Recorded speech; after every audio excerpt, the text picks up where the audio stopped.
Hey guys, welcome back to Builder Funnel Radio. This is episode 78 of the Growth Series, and we're going to talk about a topic that I am super excited about, which is podcasting.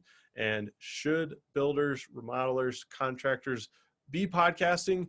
Check it out in this episode. Let's dive right in.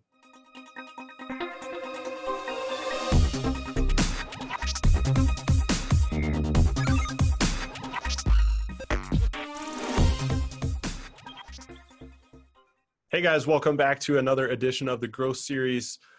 Today we are going to get into the world of podcasting. Before we get started though, just kind of some fun facts. Just recently we've been chatting internally about what we're going to do kind of coming up on 10 years as a company. So hard to believe. I've kind of been watching this day approaching for the last few months, just thinking back to when we first got started. I was 23 and didn't know anything, and now when we hit our 10-year mark, I'll be 33, and I know a little bit more. So I'm kind of excited to just hit that milestone.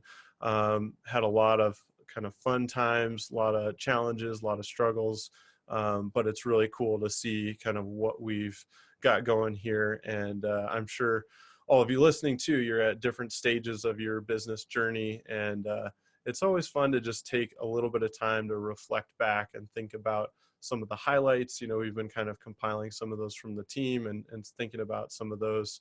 Because I know my tendency is always to kind of, you get to something that you've been working for, you close a sale, you hit a milestone, and you kind of are like, awesome. And then boom, you're like immediately on to the next thing. And so I like to use these kind of mile markers or milestones to just pause and reflect and, hey, give yourself a pat on the back if you've done something cool, and celebrate a little bit, and then get back to work, and you don't have to do anything crazy or extravagant. And but we have a couple of fun things planned. You'll probably see some video content, some stuff on social as we get closer to that mark. But just wanted to share that with you guys, especially since I know everyone's on their own journey and you hit these different milestones. So just kind of a reminder to pause and reflect. But one of the questions that's been coming up as we've been starting this podcast, and we started Builder Funnel Radio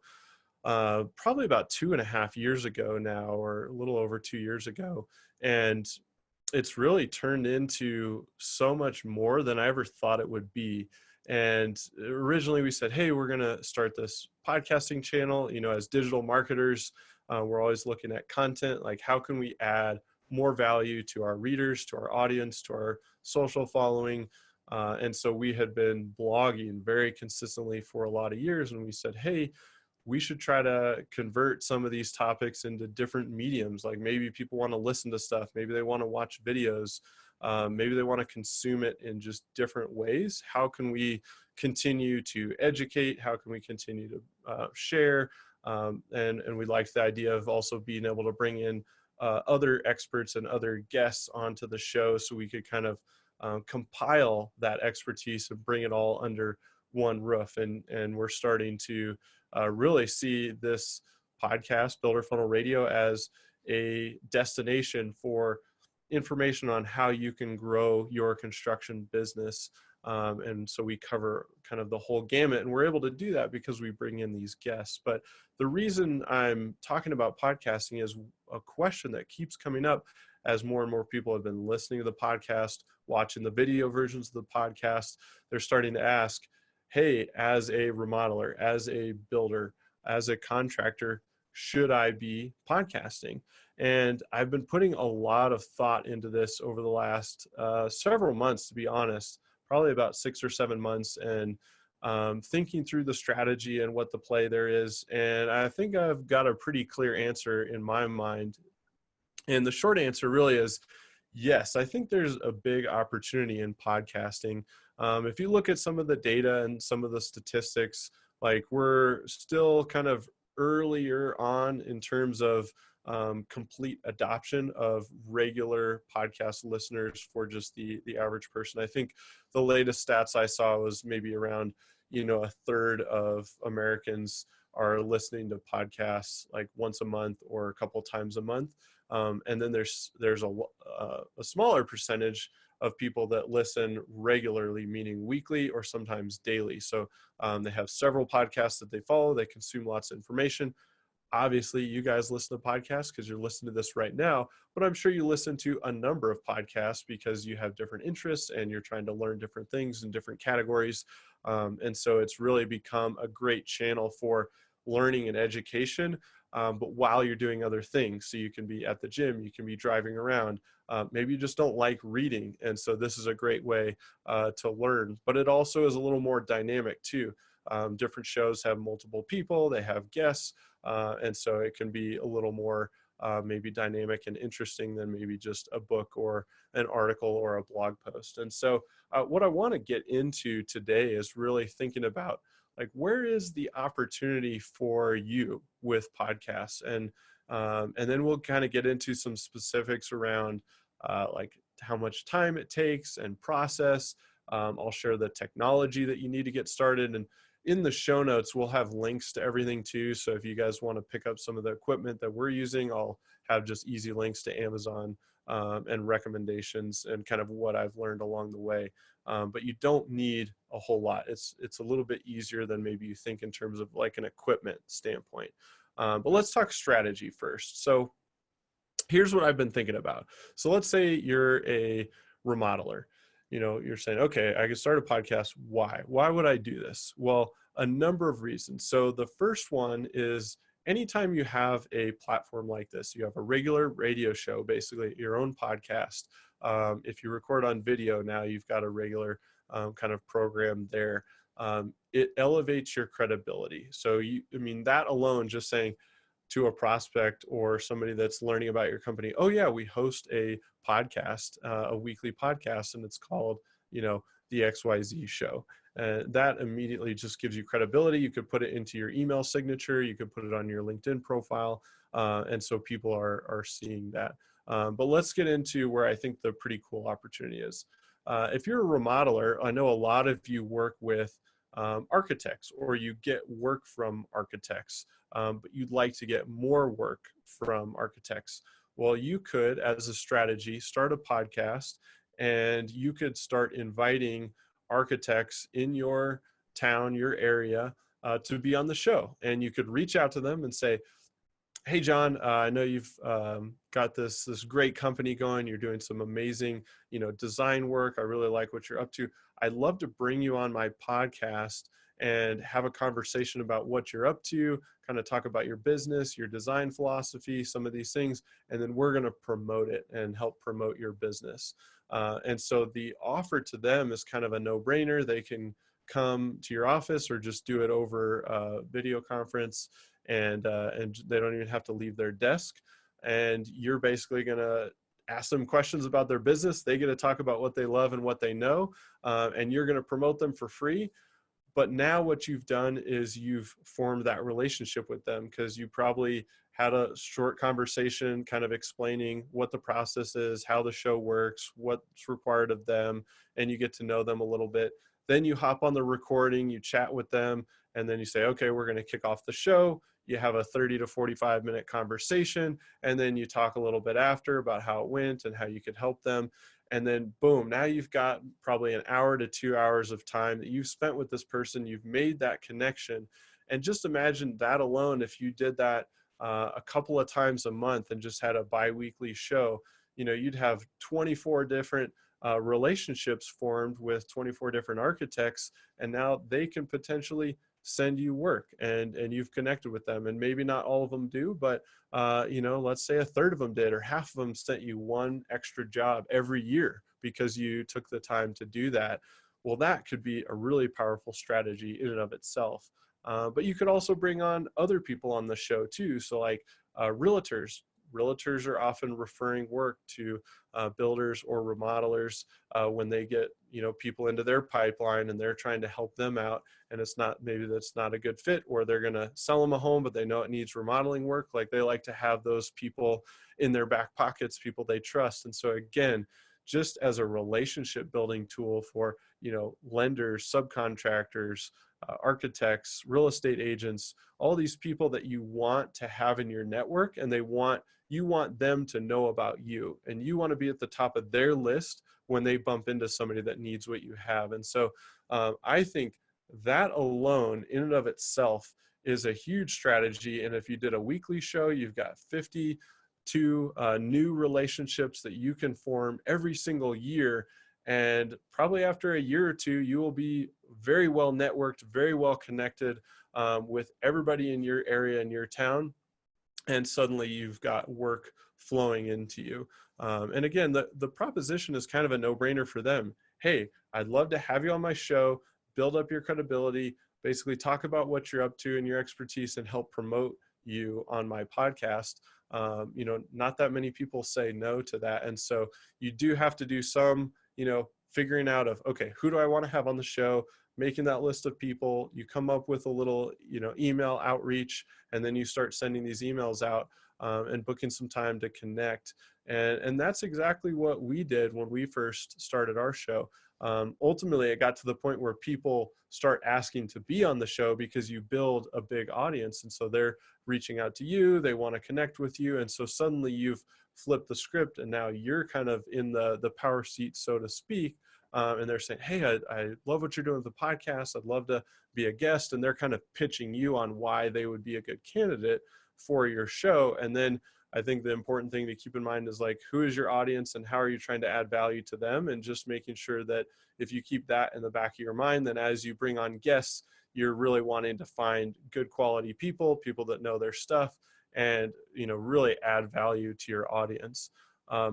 I think for builders, I think it applies to remodelers, but maybe this idea is a little shaded towards builders. In thinking about the topic of the podcast, you could make it very community based. You're building communities, you're oftentimes actually literally building them and developing them. And so I think an interesting play there is to kind of bring in different players from within the city and the town, and just talk about maybe somebody that's in charge of, like, we're here in Colorado, so maybe somebody that works with a lot of like the outdoor activities and trails, or you could do certain things to talk about different attractions or tourist things, and depending on your city, you could kind of elevate these different parts of the community that are really nice, but you could pull in people that actually work in those fields. And so now what you're doing is you're building up an audience of the actual city and the town, the people that live there, and you're giving them value. And it doesn't have to be connected to building a home. It could just be about, like, this is why this is an awesome place to live.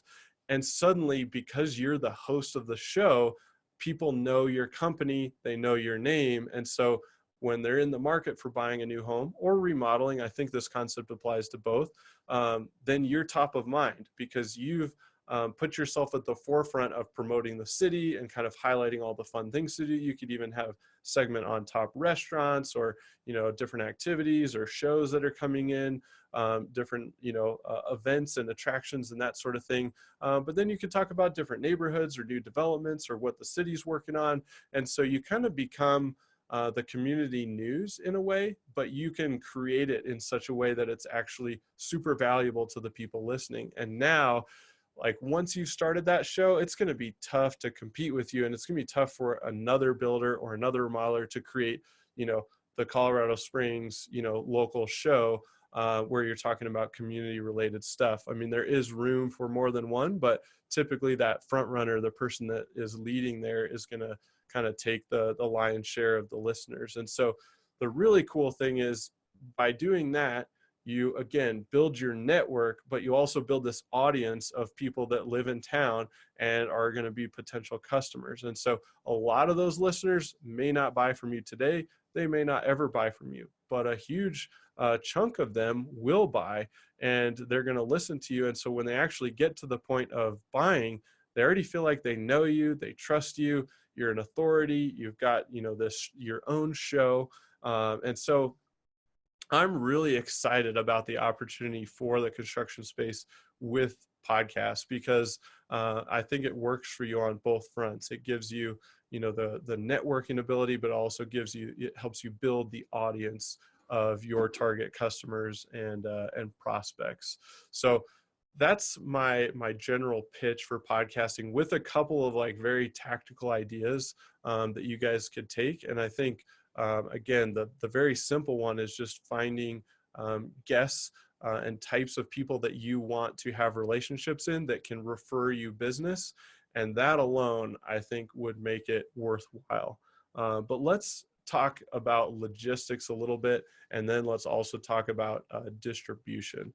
So in terms of time investment, it is a little bit time intensive to commit to this, but you can start the way we did, which was just starting with a bi-weekly show. So every couple of weeks. So, and then you can also batch your recordings. So you could line up your first, 4, 5, 6 guests, and you could pick a day and just block off and record them all back to back, or you could do them in batches, do 2 at a time, 4 at a time, and just get ahead so that you've got some in the can ready to go, and then you can pick your launch date and you've already got them ready. So you do have some time in terms of outreach. So you got to think about the people that you want to reach out to, send them a note, connect with them, and then schedule that time to book and do the recording. Usually you want to do an outline for the show. You want to maybe send them a handful of questions that you want to cover, and then you get into the actual recording. Again, that might be figure an hour, maybe record for 30, 45 minutes, and you've got some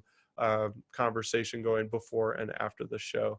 And then once you're done recording, then you've got the production of it. And so you've got podcast editing. And if you do record it on video, which I highly recommend, we'll get to that in a second, then you've also got the video editing piece.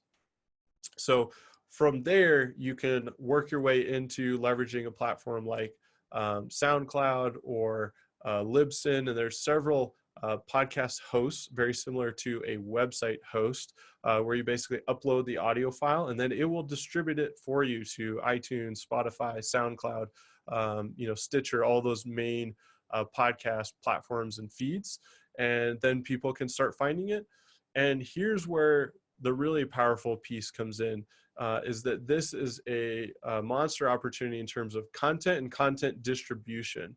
And so now you've got, let's say, a 45-minute show where you interviewed an architect. Well, now you can take that 45 minutes and you can clip it up into different segments. So you might have 5 or 6 little video segments from that show that you can now put on Instagram, on LinkedIn, on Facebook. You can add it to your YouTube channel. You can take audio clips and do the same thing. You can just put a static image and overlay the audio and then send that out on social. And you can pull like quotes from the show and put those quotes on Facebook or Instagram. And so literally out of one 45-minute show, you can turn that into probably 20 or 30 social media posts. And so you can really start to amplify your brand on social media, and you use those as little trailers and teasers, and they all link back to the main episode, which you host on your website. So it gets more traffic back to your website. So it really becomes a powerful content channel for you. And the great thing is, a lot of times, a lot of you are asking, like, what do I write about? How do I create content? Just have a 45-minute, Q&A style show where you ask the questions. So you're not in the hot seat, but suddenly you're the host, and now you're the guy running the show. And so you're put at the forefront. And now you've got all this content. And so you can have, show notes in the form of a blog. So now you've got a blog post where you kind of recap the show. You have the audio, the video embedded, and then you clip it up and distribute it on social. And so all of that from just one episode of a podcast. And so as you multiply that across, every week or every couple of weeks, then you've got more and more content to share, and you get more brand exposure on social media. So I think it's a fantastic opportunity for you all. But let's talk tech before we wrap up. So at the very minimum, you can get started with basically a podcast microphone you don't actually need that, but I'd recommend it. I'll put a couple of links in the show notes. We use a Yeti microphone. They have a few versions, but a really great version you can get for like $110, $120, depending on Amazon's pricing at the time. You can get some upgraded ones for about 200 or a little less before you start jumping up into the really kind of big hitter microphones. But that, and then we use Zoom for like video conferencing. And so if you invite a guest to join you over Zoom, you can record it on your computer, use a webcam, maybe spend 70 to $100 on a webcam, and then a Zoom subscription is maybe 15 or $20 a month. And so all in, equipment wise, you can be in for about $300 or maybe 200 on the low end, and then a low monthly subscription. And now you've got audio and video recording. There is a free audio editing tool called Audacity, and then there's some other paid tools that you can get. We used Audacity for many years. I did a podcast probably about 5 or 6 years ago, and we used that tool. We used it in the early days of Builder Funnel Radio as well, before we decided we might need some other editing software. And so you could really get started for very, very low dollars in, but I think the return on it is pretty powerful. So anyway, that's kind of my pitch for podcasting. I'd love to hear from you guys. If any of you have started a podcast or are thinking about starting a podcast, and if you have questions about it, I'd be happy to answer them. But also go ahead and leave a comment in the show notes. I'd love to hear from you, just if you agree or disagree with this. I'm very bullish on podcasting, and definitely for the construction space. Usually the construction space is slower to adopt new strategies, new technology. And so I think the people that kind of jump out in front of it are going to be the big winners, and they'll take advantage of kind of this wave that we're seeing in podcast listener growth. Just more and more people are listening to podcasts. And so more of your audience is listening to podcasts. And definitely as the demographic shifts and ages, the younger demographic is much heavier into podcast listening. So it's a good place to be playing now and get your foundation built, so that when you fast forward 2 years, 3 years, you're in a really fantastic spot. So like I said, guys, if you have questions or comments, would love to hear from you. You can always send me a note at radio@builderfunnel.com, but definitely leave some comments in the show notes as well. Thanks again for listening, and we will see you next time on Builder Funnel Radio.